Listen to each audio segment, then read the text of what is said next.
기도하고 주일 성경 공부 시작하도록 하겠습니다. 전능하시고 거룩하신 아버지 하나님, 오늘도 저희들을 하나님의 말씀을 듣기 위하여 이렇게 함께 모이게 하여 주시니 감사합니다.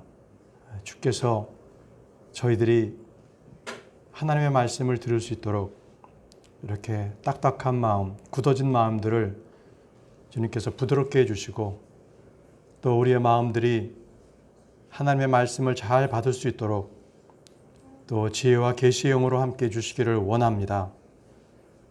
우리의 온전히 주님을 높이는 주의 거룩한 백성들이 될 수 있도록 인도해 주시고, 이 말씀을 통하여서 우리가 주의 능력으로, 말씀의 권능으로 살아갈 수 있도록 도와주옵소서. 예수님의 이름으로 기도합니다. 아멘. 자, 우리 지난주에 이어서 이번 주에도 성경을 어떻게 공부할 것인가에 대한 두 번째 시간을 갖도록 하겠습니다.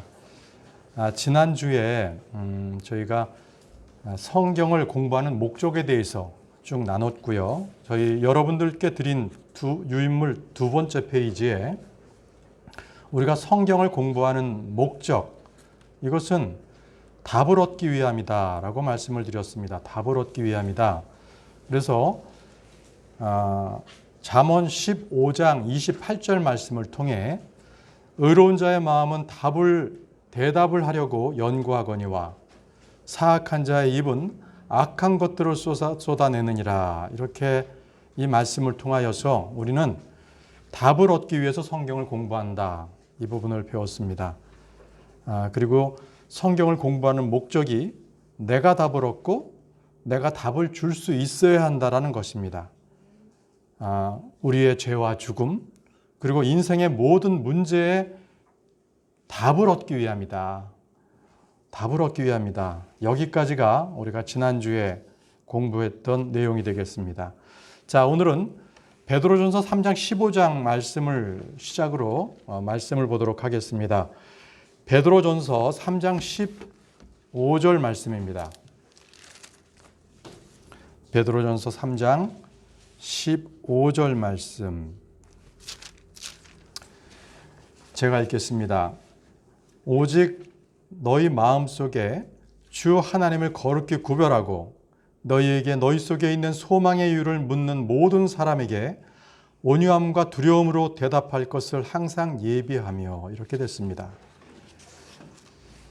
자, 좀 전에 읽었던 잠언 15장 28절과 같이 이루어지는 베드로전서 3장 15절 말씀이 짝을 이룹니다. 자, 우리는 전도자로서 하나님의 덕을 선포하고 구주 예수 그리스도의 교리를 빛나게 해야 할 그분의 제자들입니다. 그렇기 때문에 우리가 해야 할 말은 항상 성경에서 그 답변을 찾아야 합니다. 그 답을 찾아야 합니다. 사람들은 이야기합니다. 인생에 무슨 정답이 있느냐, 그냥 살아가는 거지. 이렇게 하는 것이 보통 사람들의 모습이죠. 정말 답이 없는가, 정말 길이 없는가를 곰곰이 생각해 보아야 할 것입니다. 우리에게는 이미 얻은 답이 있습니다. 그리고 앞으로 어떤 일이 도래할 것인지를 예언된 말씀을 통하여 잘 알고 있습니다. 이것 때문에 우리는 성경을 공부합니다. 만약에 여러분들에게 주변에서 이 카운셀링을 요구해 왔어요. 그러니까 상담을 요구하러 왔습니다. 그랬을 때 여러분들이 그분들과 대화를 할 때 그저 여러분들이 여태까지 살아왔던 인생의 철학이나 사회의 규범이나 조상들로부터 물려받은 관습을 통하여 그들에게 그러한 조언을 준다면 얼마나 부끄러운 일입니까? 도리어 여러분들은 여러분들에게 인생에 있어서 또 문제에 있어서 답을 얻고자 하는 사람들에게는 성경 말씀을 통하여 하나님께서 말씀하실 때, 성경에 기록되어 있을 때 하면서 성경 말씀을 통하여서 그들에게 조언을 줘야 할 것입니다. 자, 다음 말씀을 보겠습니다. 잠언 22장 17절에서 21절 말씀까지 잠언 22장 17절에서 21절 말씀, 오늘은 김은희 자매님부터 시작하도록 하겠습니다. 잠언 22장 17절에서 21절 말씀입니다. 잠언 22장 17절에서 21절. 내 귀를 기울여 지혜로운 자의 말씀들을 들으며 내 마음을 내 지식에 쏟을지어다. 내가 만일 그것들을 내 속에 간직하면 그것은 즐거운 일이니 그것들이 어울려서 내 입술에 꼭 맞게 되리라. 내가 너로 하여금 주를 신뢰하게 하려 하여 이것을 이날 내게 바로 내게 알려주었느니라. 내가 계략과 지식에서 심히 뛰어난 것들을 내게 기록하면 너로 하여금 진리의 말씀들의 확실함을 알게 하며 또 너에게 사람을 보내는 자들에게 진리의 말씀들로 답변하게 하려 함이 아니겠느냐. 예, 내 귀를 기울여 지혜로운 자의 말씀들을 들으며 내 마음을 내 지식에 쏟을지어다. 그리고 끝절을 보십시오. 또 너에게 사람들을 보내는 자들에게 진리의 말씀들로 답변하게 하려 함이 아니겠느냐. 진리의 말씀들로 답변하라고 말씀하십니다. 진리의 말씀으로. 그래서 여러분들 유인물에 괄호 넣기에 진리의 말씀을 넣으면 정확한 답변이 되겠습니다. 자, 성경의 마음을 쏟는 분들은요, 어떠한 이단이, 예를 들어 여호와 증인, 몰몬교, 가톨릭, 추수꾼 아무리 와도 여러분들은 성경을 펴서 그들이 잘못된 교리에 대하여 대답해 줄 수 있을 것입니다. 또 그들을 온유함으로 바로잡고 일깨워 줄 수 있을 것입니다. 말씀을 듣고 마음을 지식에 쏟는다면 우리는 성경의 경이로움 그리고 말씀의 능력으로 인해서 우리의 마음은 늘 기쁨으로 가득 찰 것입니다. 성경을 알기 전에는 하나님을 아는 것이 어렵습니다. 믿는 것이 어려워요. 그러나 성경을 알고 난 이후에는 하나님을 믿지 않는 게 도리 어렵습니다. 성경을 통해 진리의 말씀들의 확실함을 가진 다음에는 주님을 믿지 않는 것이 도리어 불가능합니다. 자, 우리 다음 분께서 로마서 15장 14절 말씀을 찾아서 읽어주시기 바랍니다. 로마서 15장 14절 말씀입니다. 로마서 15장 14절 말씀. 내 형제들아, 나 스스로 또한 너희에 대하여 확신하거니와 너희 역시 선함이 가득하고 모든 지식이 충만하여 능히 서로를 훈계할 수 있느니라. 아멘. 모든 지식에 충만하여 능히 서로를 훈계할 수 있다라고 말씀하고 계십니다. 그래서 성경을 공부함으로써 우리 형제 자매들이 서로 영적 지식으로 덕을 세워줘야 됩니다. 덕을 세워줍니다. 그리고 잘못을 바로 잡아줄 때에 우리가 악한 길로 가지 않습니다. 우리가 교회에 모이는 이유가 이것입니다. 서로의 잘못 바로 잡아주고 덕으로서 서로 세워줍니다. 성경에 기록된 진리보다 인간적인 정의나 의리에 앞서서 모인다면 그 교회는 곧 분열이 될 것입니다. 그래서 여러분들께서는 교회에 모일 때 사람의 정으로 모이지 마시고 늘 하나님의 진리의 말씀의 터 위에서 모이시기 바랍니다. 우리는 성경을 공부함으로써 진정한 제자도로서 제자도를 익히고 실천하고 또 영적 지식은 항상 알고 행하는 것입니다. 이런 것들을 늘 우리가 느끼며 살아가시기 바랍니다. 자, 다음 분께서 빌립보서 3장 빌립보서 3장 8절입니다. 빌립보서 3장 8절 말씀을 읽어주시기 바랍니다.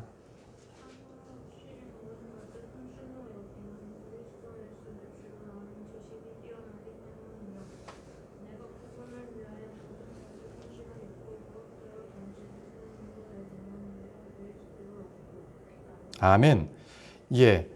자, 우리가 성경을 공부하는 두 가지 중요한 목적이 여기 나와 있습니다. 빌립보서 3장 8절에는 첫 번째는 주를 아는 지식입니다. 그리스도를 아는 지식을 얻기 위하여 성경을 공부하고, 두 번째는 그리스도를 얻는 것입니다. 아는 지식 그리고 그분을 얻는 것. 이것이 빌립보서 3장 8절에 나오는 우리가 성경을 공부하는 중요한 목적입니다. 자, 이 빌립보서 3장 7절 말씀, 거기에는 우리가 신약 성도들로서 사도 바울을 본받아야 하는데 그 말씀이 나옵니다. 자, 그 다음 분께서 빌립보서 3장 17절 말씀을 읽어주시기 바랍니다. 형제들아 너희는 함께 나를 따르는 자가 되고 또 너희가 우리를 본보기로 삼은 것 같이 그렇게 걷는 자들을 주목하라. 예, 사도 바울을 본보기로 삼았습니다. 그가 주 예수 그리스도를 올바로 말씀을 믿고 전하는 자였기에 그를 본보기로 삼았습니다. 빌립보서 3장 17절 말씀이었습니다. 자, 이제 우리는 성경을 공부하는 이유와 목적을 이제 알았습니다. 자, 그러면 이제 어떻게 성경을 공부할 것인가? 어떻게 공부할 것인가? 자, 다음 분께서 디모데 후서 2장 15절 말씀을 읽어주시기 바랍니다. 너는 주님의 말씀을 바르는 나누어 공자신한 하나님께 인정받은 자로 더러울 것이 없나 일꾼으로 나쁜 애로 연구하라. 그렇습니다. 연구하라. 스타디하랍니다. 우리가 요즘 연구하라 그러면 리서치한다. 이거 아닙니다. 스타디하는 겁니다. 공부하는 겁니다. 자, 그러면 진리의 말씀을 바르게 나누어 공부합니다. 나누어 공부합니다. 성경이요, 여러분들 나누어 공부한다는 것이 이런 뜻입니다. 66권의 성경에 책이 있습니다. 그렇죠? 66권으로 나뉘어져 있습니다. 그런데 이 성경책은 또다시 신약과 구약으로 나뉩니다. 또 구약에서는 하나님의 부르심과 관련해서는 몇 세대로 또 분류가 되죠. 부르심의 세대에 따라서. 그리고 율법을 수요하는 시점에 따라 율법 이전 세대, 율법 이후 세대로 나눕니다. 신약은 어떻습니까? 신약은 예수 그리스도의 십자가를 기점으로 구약의 율법과 은혜의 시대로 십자가를 기점으로 나눕니다. 자, 이렇게 성경은 나뉘어져요. 또 예수 그리스도께서 공중제지 재림하실 때 이때를 기점으로 해서 은혜의 시대 그리고 환난의 시대, 이 두 가지가 나뉘어지는 거죠. 공중재림 기점입니다. 그러면 지상재림의 기점이 될 때는 어떻습니까? 지상재림의 기점일 때는 환난 세대와 그리고 천년왕국 세대, 이렇게 세대가 또 나뉘어져요. 이렇게 성경은 우리가 바르게 나누어서 공부를 해야 돼요. 근데 그것을 나누지 못하면 이거를 환난 성도들에게 적용할 것을 은혜 시대인 교회에 적용하면 이것은 크게 오류에 빠지고 안 맞습니다. 또 이 교회 시대에 율법 시대에 있는 율법들을 적용해서 이것을 지키라 한다면 그것 또한 맞지가 않아요. 이것은 하나님의 경륜입니다. 하나님께서 역사적인 섭리하시는 거예요. 그래서 그 방법대로 우리가 성경을 잘 올바로 나누어서 공부해야 되는 이유가 되겠습니다. 이토록 세대를 올바로 나누어서 공부하는 것, 이것은 성경 지식을 잘 아는 핵심적인 사항입니다. 우리는 지금 안식일 지키지 않죠? 안식일 지키지 않습니다. 그리고 아무도 성전에 가서 제사 드리지 않습니다. 이스라엘 백성들에게 먹지 말라고 했던, 율법에서 금했던 돼지고기 우리 잘 먹습니다. 잘 먹습니다. 아무 문제 되지 않아요. 왜요? 성경 기록이 바뀌었습니까? 그렇지 않죠. 그런데 왜 그때는 죄가 되었는데 지금은 죄가 되지 않는 것입니까? 하나님의 기준이 바뀌었나요? 그것도 아닙니다. 이것은 다시 말씀드리지만 우리 인류를 향한 하나님의 섭리, 역사 방법이 바뀌었습니다. 즉 그것을 우리는 경륜이라고 합니다. 경륜이 바뀌었어요. 자, 어떤 사람은 히브리서 13장 8절에 나오는 예수 그리스도께서는 어제도 오늘도 동일하신다, 영원토록 동일하신지라, 이 말씀을 들고 나누면 안 된다, 모든 말씀은 다 똑같이 적용해야 된다라고 말합니다. 그러나 그것이 하나님의 역사 방법도 동일하느냐? 이 말씀은 아닙니다. 주님은 변하지 않으시지만 그분의 역사 방법은 동일하지 않습니다. 성경은 역사서이면서도 예언서이기도 합니다. 생각해 보십시오. 회사에 다니면 그 회사의 월별, 분기별, 1년, 연도별로 또 중장기적으로 4년, 5년, 10년까지 계획을 잡습니다. 그렇죠? 그 계획이 다 달아요. 부모님, 여러분들께서 아이를 키우신다면 그 아이가 취학하기 전이나 대학교를 졸업한 상황 이후에 어떻게 그 자녀를 똑같은 방법으로 대할 수 있겠습니까? 그거는 어리석은 거죠. 그렇죠? 농사꾼도요. 우리 형제님 또 어제 모내기하고 오셨는데 농사를 짓는 그 농사꾼도 월별, 계절별 계획을 다 가지고 있어요. 내가 무엇을 심을까? 언제 추수할까? 그렇죠? 그때마다 방법이 다 다른 겁니다. 이토록 하나님께서는 인류 역사를 자신의 섭리적인 계획 아래 두셨어요. 그리고 어떨 때는 율법을 수여하시고 어떨 때는 예수 그리스도를 통하여서 말씀을 하신 겁니다. 그래서 앞으로도 성경에 나와 있는 우리 온 인류를 위해서 제시하신 말씀하신 이 성경의 모든 예언된 것들이 앞으로 우리 이후의 세대에도 그것이 다 적용이 되고 그 예언이 성취가 됩니다. 우리 때에는 지금 교회 시대에서 알 수 있는 바울의 서신서들이 있습니다. 그러나 아직도 우리가 신비 가운데 있는 것들은 무엇입니까? 바로 계시록에 있는 바로 그런 대환란 때에 나타난 일들을 우리는 다 알고 있지만 아직 그때는 나타나지 않았어요. 나타나지 않았습니다. 이토록 하나님께서는 그 섭리 가운데에서 그 경륜을 각각 달리 적용하고 계십니다. 자, 다음 분께서 고린도전서 10장 31절에서 33절 말씀을 읽어주시기 바랍니다. 자, 대상별로 나누어야 되는데요. 대상별이 세 가지가 있는데 고린도전서 10장 31절에서 33절의 말씀이 나옵니다. 그런즉 저희가 먹든지 마시든지 무엇을 하든지 모든 일을 하나님의 영광을 위하여나 유대인들에게나 이방인들에게나 하나님의 교회에나 어떤 실적거리도 주지 말되 곧 많은 사람이 구원을 받도록 내가 내 자신의 유익을 구하지 아니하고 그들의 유익을 구하면서 모든 일에서 모든 사람을 기쁘게 하는 것 같이. 예, 여기 보시면은 유대인들에게나 이방인들에게나 하나님의 교회나 자 구분을 세 개로 했습니다. 그렇죠? 유대인, 이방인 그리고 하나님의 교회. 바로 이게 신약 시대 때에 구분되어야 되는 것입니다. 구약 때는 유대인과 이방인만 구분했죠. 그러나 신약에 와서는 하나님의 교회가 더해집니다. 하나님께서는 이 대상별로 계획이 있으세요. 계획이. 유대인들에게는 특별한 계획인데 그들이 모두 회개하고 주 예수 그리스도를 영접하고 그들은 모든 민족들의 머리가 될 것입니다. 자, 교회를 향해서는 어떤 계획이 있으십니까?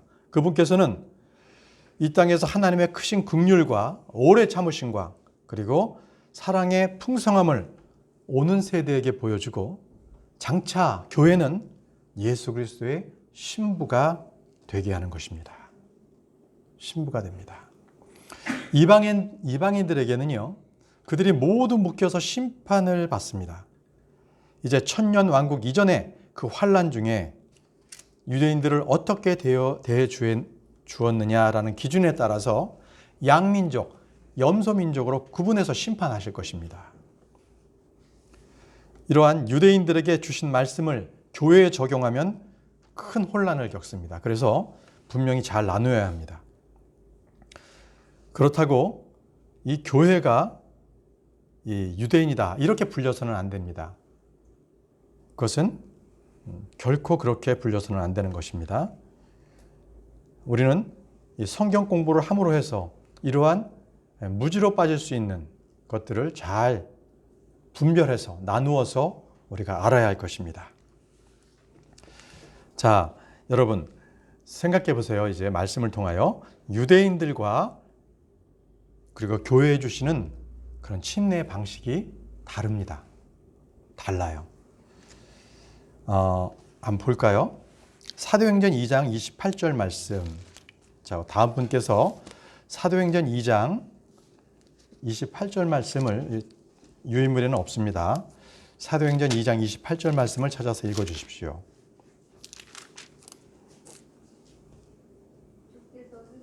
죄송합니다. 38절입니다. 38절. 이에 베드로가 그들에게 이르되 회개하고 너희 각 사람이 예수 그리스도의 이름으로 침례를 받아 죄들의 사명을 받으라. 그리하면 너희가 성령님을 선물로 받으리니. 예. 37절에 보게 되면 베드로가 사람들아 형제들아 이렇게 불렀지요. 자기 유대 민족을 향하여서 부른 것입니다. 그들에게는 회개하고 침례를 받으라고 했습니다. 회개하고 침례를 받으라.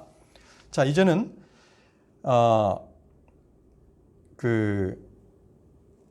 마태복음 28장 19절을 보겠습니다. 자, 교회의 침례를 말씀하신 건데요. 마태복음 28장 19절 말씀을 그 다음 분께서 찾아서 읽어 주십시오. 마태복음 28장 19절 말씀입니다. 그러므로 너희는 가서 모든 민족들을 가르치고 아버지와 아들과 성령의 이름으로 그들에게 침례를 주며. 예, 아버지와 아들과 성령의 이름으로 침례를 주라고 하셨습니다. 이건 왜입니까? 유대인들에게는 아버지와 성령은 미리 이미 믿었죠. 그러나 예수님을 배척하고 믿지 않았기 때문에 그렇습니다. 그래서 예수 그리스도 이름으로 침례를 유대인들은 받습니다. 그리고 또 다른 점이 있어요. 유대인들에게 복음을 전할 때 핵심은요, 회개하라, 회개하라였습니다. 기억해 보십시오. 요한복음에서도요, 침례 요한이 너희는 회개하라, 하늘의 왕국에 가까이 왔느니라고 선포했죠. 또 예수님께서도 똑같이 마태복음의 4장 17절에도 똑같이 선포하셨어요. 너희는 회개하라, 하늘의 왕국이 가까이 왔느니라. 유대인들에게 선포하신 겁니다. 회개하라.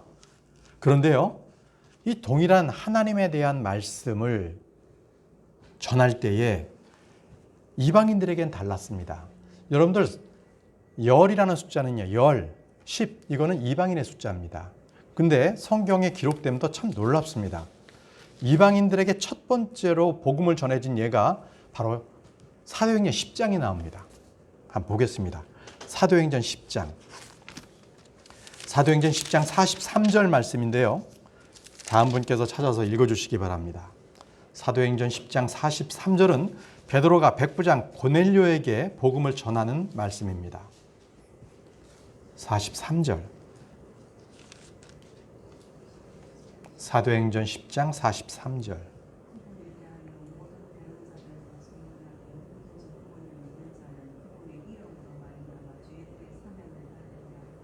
아멘.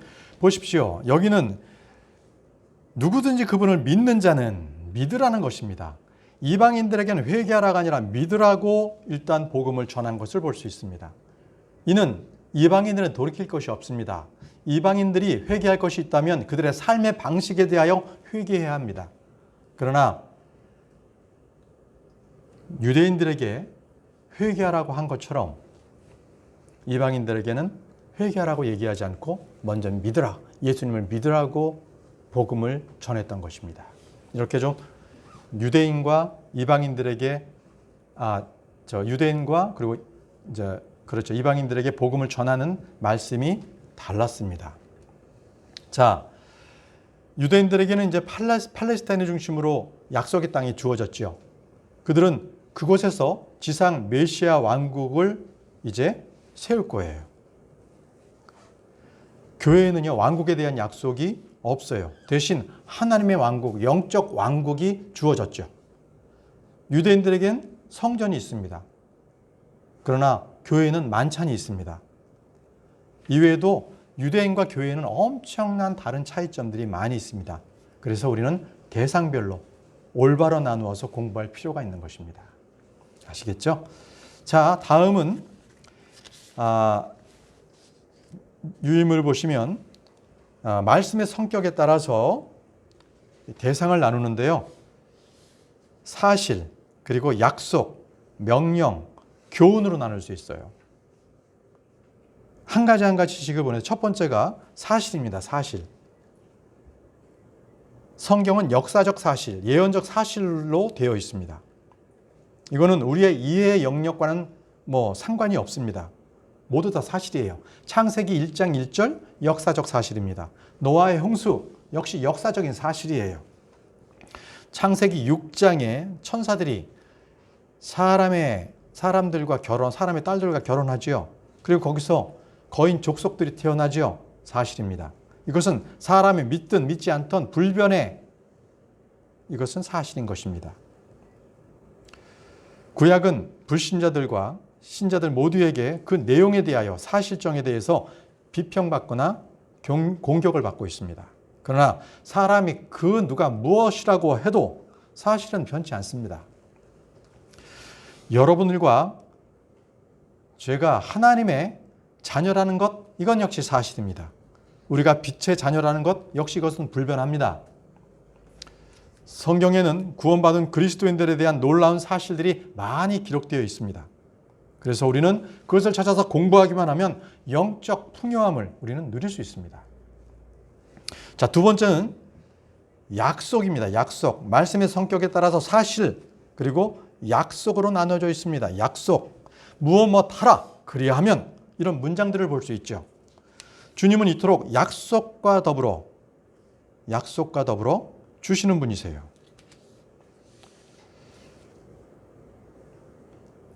약속은 믿기만 해서는 소용이 없습니다. 우리는 믿는다면 당장 구해야 할 것이고 또 구해야 할 것까지는 내가 할 일이지만 그 이후의 일들은 또 주님께서 해주세요.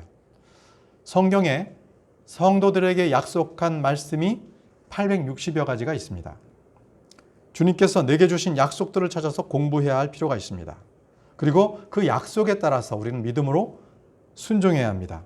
여러분, 나와 친한 친구의 약속을 내가 믿는다면, 신뢰할 수 있다면 하나님께서, 그 전지전능하신 하나님께서 약속하신 것을 우리가 신뢰하지 못할 이유가 하나도 없습니다. 그렇죠? 자, 말씀의 성격에 따라서 사실, 약속, 그리고 세 번째가 명령입니다. 명령. 자, 이것은 믿음의 대상도, 감사의 대상도 아닙니다. 주님의 명령은 이유 없이, 이유를 불문하고 순종해야 될 대상인 것입니다. 명령이 주어지면 복종 이외에 그 어떤 것도 주님을 만족시킬 수가 없습니다.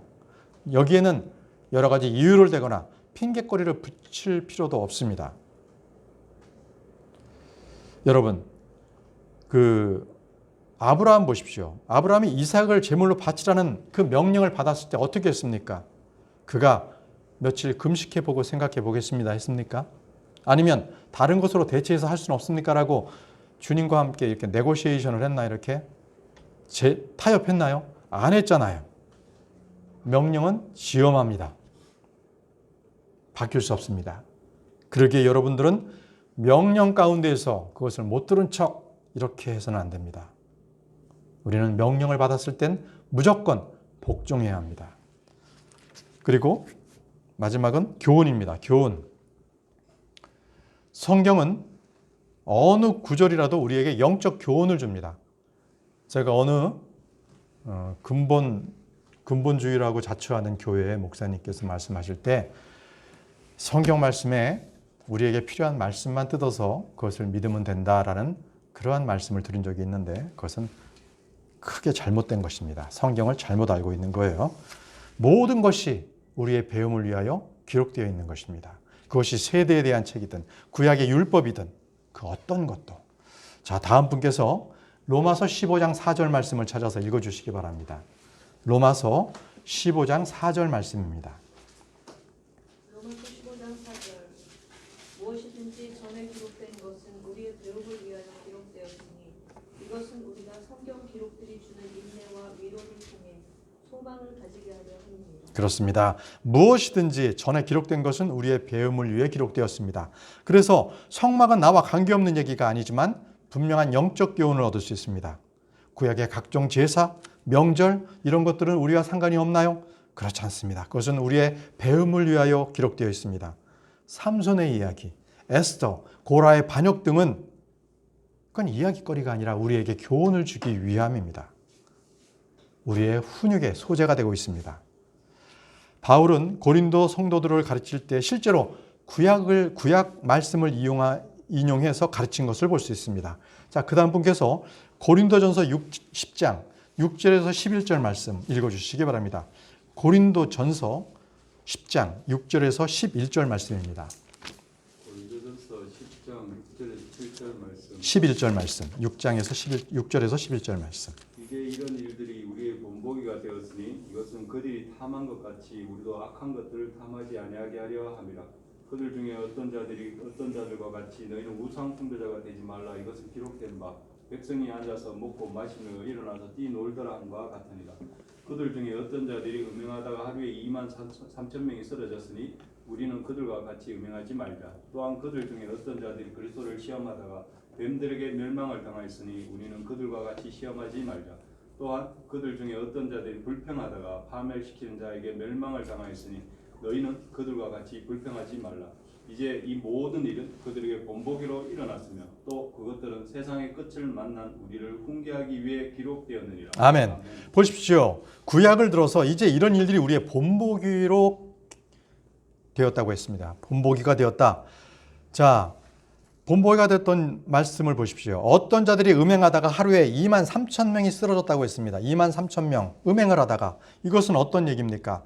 여러분들 민수기 25장 9절을 보십시오. 민수기 25장 9절 말씀.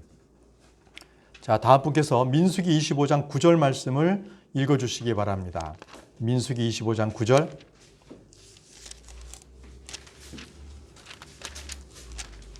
민수기 25장 9절입니다.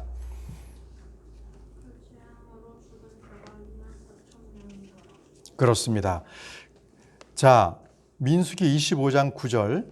거기에는 그 사망자가 2만 4천 명이죠. 그죠?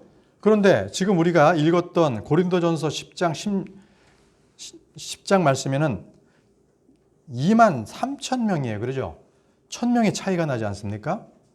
이건 통계적 오류일까요? 그렇지 않습니다. 자, 민수기 25장 9절에 있는 말씀은 발람의 계략으로 이스라엘이 우상숭배 그리고 음행함으로 해서 그 모압 땅에서 죽었던 겁니다. 몇 명이? 전체가 2만 4천 명이 죽었습니다. 그런데 우리가 읽었던 고린도전서 10장의 말씀은 하루입니다. 하루에 2만 3천 명. 그래서 전체는 2만 4천 명이지만 하루에 2만 3천 명이 죽었다는 것입니다. 우리에게 본보기가 되고 있죠. 또 그 밑에 고린도전서 10장 6절에서 11절 말씀을 다시 보면 그리스도를 시험하다가 뱀들에게 멸망을 당하였으니, 자, 이 말씀은 민수기 21장 4절에서 9절 말씀에 이 말씀이 나와요. 민수기 21장 4절에서 9절 말씀은 이거예요. 5절에 보면 이 푸석푸석한 땅을 싫어하노라 불평했어요. 음식에 대한 탐욕으로 말미암아 불평함으로써 어떻게 됐어요? 하나님께서 불뱀을 보내셔서 많은 사람들을 죽게 했습니다. 다시 말씀드리면 불평은 주를 대적하는 죄입니다. 민수기 21장 7절 말씀에 나오잖아요. 불평으로 주를 대적했다라고 했습니다. 그건 죄입니다. 자, 이것은 우리의 모든 일은 그냥 이루어지는 그러한 일들이 아니에요. 우리에게 허락하신 일들은 주께서 모든 것들을 우리를 돌보시고 그것을 허락하신 일들이에요. 그런데 그것에 대하여 우리가 불평을 갖는다면 그것은 하나님을 대적하고 불법을 일으키는 거예요. 불평입니다. 자, 그런 것들에 대해서 하나님께서는 우리에게 허락하지 않으셨어요. 그래서 이스라엘 민족에게 불뱀을 보내셨고 결국은 장대 위에 놋뱀을 달고 그것을 바라보는 자마다 살게 하셨던 것입니다. 자, 이토록 우리는 구약의 모든 말씀들은 우리에게 본보기로 일어났습니다. 우리에게 훈계를 주기 위하여 기록된 말씀들입니다. 자, 다음은요, 성경을 공부하는 구체적인 방법에 대하여 살펴보도록 하겠습니다. 자, 고린도전서 2장 13절 말씀 다음 분께서 찾아서 읽어주시기 바랍니다. 고린도전서 2장 13절 말씀.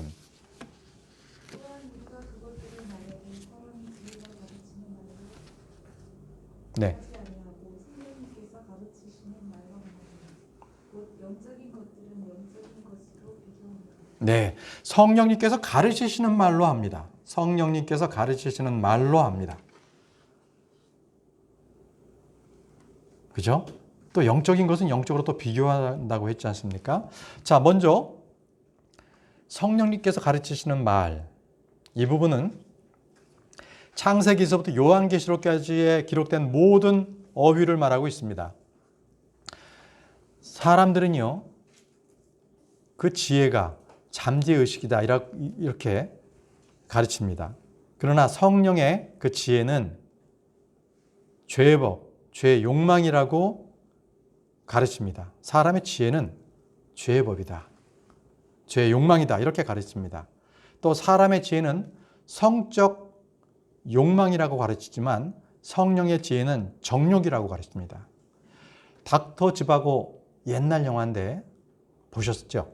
보신 분들이 꽤 많이 있을 거예요. 저도 어렸을 때 학교에서 이걸 단체 관람을 시키더라고요.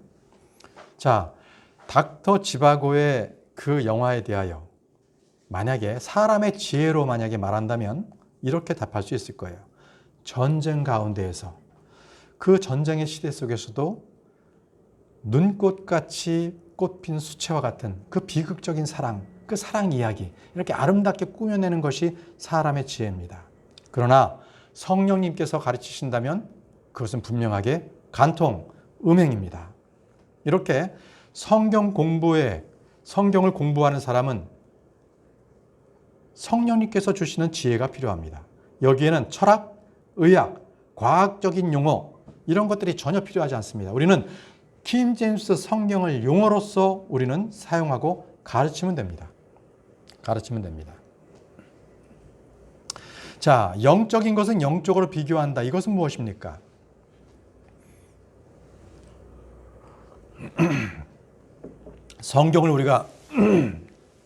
성경을 공부할 때 우리는 성경의 어휘로 공부합니다. 어휘로 비교합니다.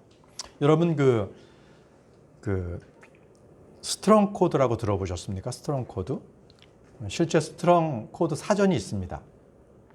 이거는 18세기에 미국의 제임스 스트롱이라는 사람이 성경의 모든 단말마다 단어마다 번호를 붙여놨어요.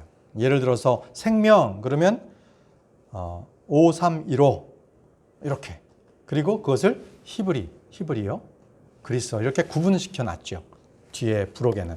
그렇게 해서 만약에 생명을 이렇게 쭉 성경에 있는 말씀들로 쭉 찾으면 이렇게 생명을 다 드러낼 수 있어요. 그러면 생명이 무엇인가 하는 그 뜻을 성경의 비교를 통하여, 또 스트롱 코드는 그것을 히브리어, 헬라, 그 다음에 그리스어를 통해서 이렇게 알 수 있도록 만들어 놨거든요. 그런데 우리는 히브리어, 그 다음에 헬라어 몰라도 돼요. 그리스어 몰라도 돼요. 온전히 이 스트롱 코드가 말하는 것처럼 성경의 이 단어만 비교만 하더라도 우리는 그것이 성경에서 무엇을 뜻하는가 이것을 알 수 있어요.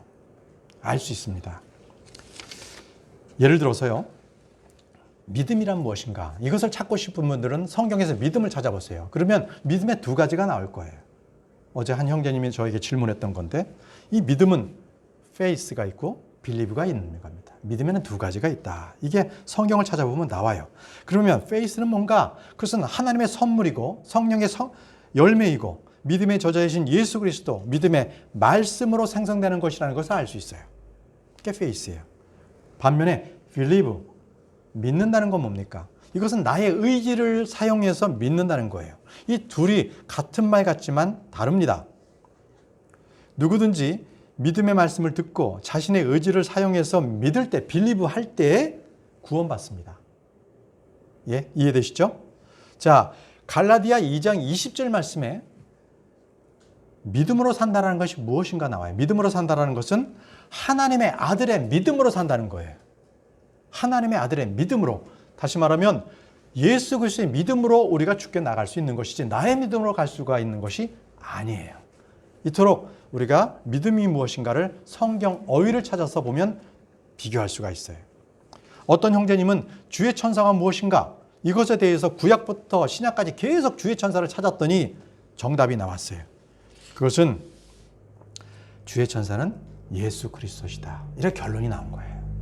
그래서 우리는 다른 거 공부하지 않고 킹 제임스 성경만 가지고 공부하면 그 단어의 뜻을 이해할 수가 있다는 것입니다.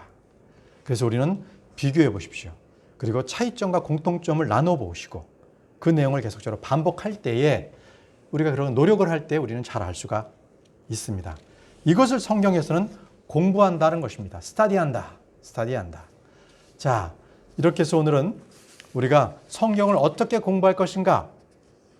그래서 성령님께서 가르치는 말로, 그리고 영적인 것은 영적인 것으로 비교한다. 여기까지 공부했습니다. 자, 기도하고 마치도록 하겠습니다. 전능하신 아버지 하나님, 은혜를 감사합니다. 주께서 저희들에게 깨달을 수 있도록 빛된 조명을 주셔서 감사합니다. 우리에게 지혜와 또 계시의 영 주시고 또 깨달을 수 있는 명철함을 더해 주셔서 언제나 주의 말씀을 대할 때에 우리가 그 말씀의 깊은 은혜를 누릴 수 있도록 저희들을 인도해 주옵소서. 예수님의 이름으로 기도합니다. 아멘.